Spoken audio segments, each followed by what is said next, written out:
Alvin is the owner of the land upon which his home is situated. He has demarcated the boundaries of his property with a fence and visible signs indicating that he does not wish to allow trespassers to enter.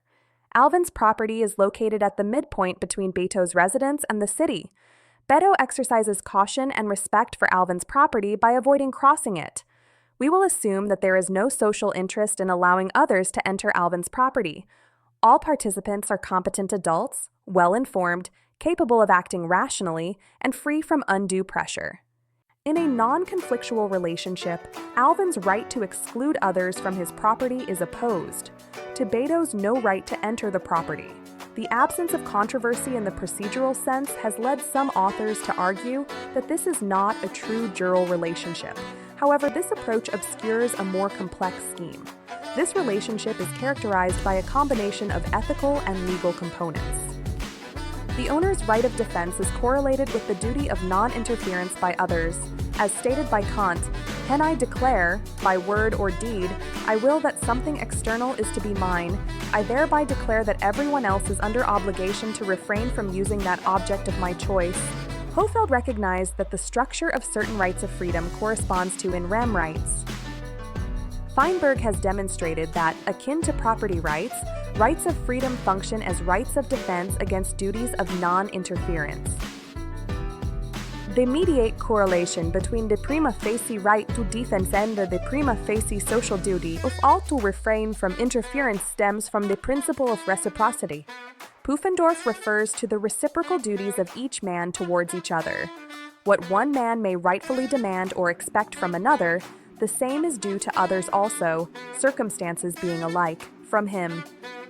Kant explains that in the declaration that something external is mine, involves, however, acknowledging that I, in turn, am under obligation to every other to refrain from using what is externally his. Among several prima facie duties towards himself, Alvin has chosen to exclude others from his property. This decision is equivalent to interference in the freedom of others. Beto does not demand a contrary right and refrains from crossing Alvin's property. Beto has a prima facie no right to enter, either as an individual or as a member of society.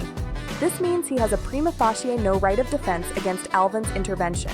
This leads to Alvin's prima facie social no duty to refrain from excluding Beto. Alvin has a prima facie no duty of non-interference. Beto acknowledges the validity of Alvin's prima facie right. Among several prima facie duties to himself, Beto has chosen the mutual benefit of not interfering with the property of others.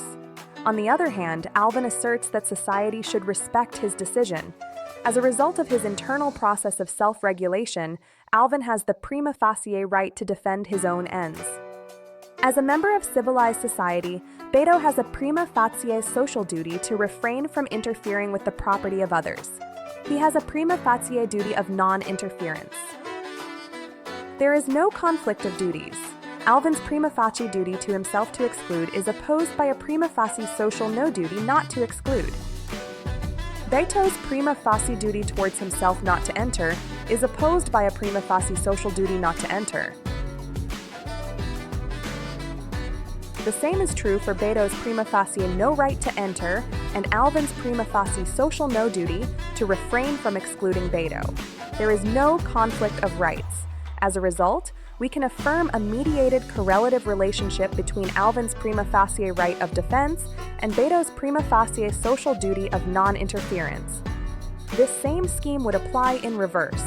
Suppose that, given that entering Alvin's property is the best route between Beto's residence and the city center, Beto chooses to enter Alvin's property, prima facie right of freedom, and Alvin decides not to interfere with Beto's freedom of choice, prima facie no right.